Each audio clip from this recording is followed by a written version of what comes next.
Cabbage കൊണ്ട് എപ്പോഴും നമ്മൾ ഈ തോരനും ഉപ്പേരിയൊക്കെ കഴിച്ച് മടുത്തിട്ടുണ്ടെങ്കിൽ ഇങ്ങനൊന്ന് ചെയ്ത് നോക്കി നോക്കൂട്ടോ. വൈകുന്നേരത്തെ ചായയുടെ കൂടെ കഴിക്കാൻ നല്ല ടേസ്റ്റാണ്. അപ്പോൾ അതിന് വേണ്ടിയിട്ട് ഒരു 3.5 കപ്പോളം കാബേജ് നീളത്തിൽ കനം കുറച്ചിട്ടൊന്ന് കട്ട് ചെയ്തെടുത്തിട്ടുണ്ട്. ഇനി അതിലേക്ക് ഒരു വലിയ സവാള നീളത്തിൽ അരിഞ്ഞതും 1 ടീസ്പൂൺ വെളുത്തുള്ളി ഇഞ്ചി ചതച്ചതും എരിവിനനുസരിച്ച് പച്ചമുളക് ചെറുതായി അരിഞ്ഞതും കുറച്ച് മല്ലിയിലും കറിവേപ്പിലും ചെറുതായി അരിഞ്ഞതും 1/4 ടീസ്പൂൺ മഞ്ഞൾപ്പൊടിയും എരിവിനനുസരിച്ച് മുളക് പൊടിയും 1 ടീസ്പൂൺ പെരിഞ്ജീരകം ചതച്ചതും ചേർത്തിട്ട് ആദ്യം എല്ലാം കൂടിയിട്ട് നന്നായിട്ടൊന്ന് മിക്സ് ചെയ്തെടുക്കുക. അതുപോലെ കൈ വെച്ചിട്ട് തന്നെ നല്ലോണം ഒന്ന് തിരുമ്മി യോജിപ്പിച്ചെടുക്കണം.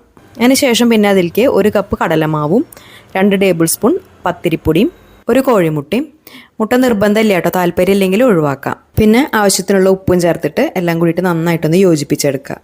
അതിൽ വെള്ളമൊന്നും ചേർക്കണ്ട കേട്ടോ, അല്ലാതെ തന്നെ അതൊന്ന് വെള്ളം ഇറങ്ങി വരും. എന്നിട്ട് നന്നായിട്ടൊന്ന് കുഴച്ചെടുത്തതിന് ശേഷം കുറേശ്ശെ എടുത്തിട്ട് ആദ്യം ഒന്ന് ഉരുട്ടിയെടുക്കാം. അതിന് ശേഷം ഇതുപോലെ കയ്യിൽ വെച്ചിട്ട് തന്നെ ഒരു വടയുടെ ഷേപ്പിലൊക്കെ ഒന്ന് പരത്തിയെടുത്തിട്ട് നല്ലോണം ചൂടാക്കി എടുത്തിട്ടുള്ള എണ്ണയിൽ മീഡിയം ഫ്ലെയിമിൽ വറുത്തെടുക്കാം. ഇത് ഇങ്ങനെ തന്നെ വറുത്തെടുക്കണം എന്നില്ല കേട്ടോ, നമുക്കത് കുറേശ്ശെ എണ്ണയിൽ ഇട്ട് കൊടുത്തിട്ട് പക്കോട പോലെയും വറുത്തെടുക്കാം. നല്ല ക്രിസ്പി ആയിട്ടുണ്ടാവും കഴിക്കാൻ. ഉള്ളിവട പോലെയൊക്കെ തന്നെ നല്ല ടേസ്റ്റാണ്. മുട്ടയൊക്കെ ചേർത്തുകൊണ്ട് നമ്മൾ ഇത് ചൂടോടുകൂടി തന്നെ കഴിക്കാനായിട്ട് ശ്രദ്ധിക്കുക. അപ്പോൾ കാബേജ് വെച്ചിട്ട് ഈ രീതിയിൽ ചെയ്യാത്തവരുണ്ടെങ്കിൽ എന്തായാലും ഒന്ന് ഉണ്ടാക്കി നോക്കുക, എന്നിട്ട് ഫീഡ്ബാക്ക്സ് അറിയിക്കുക.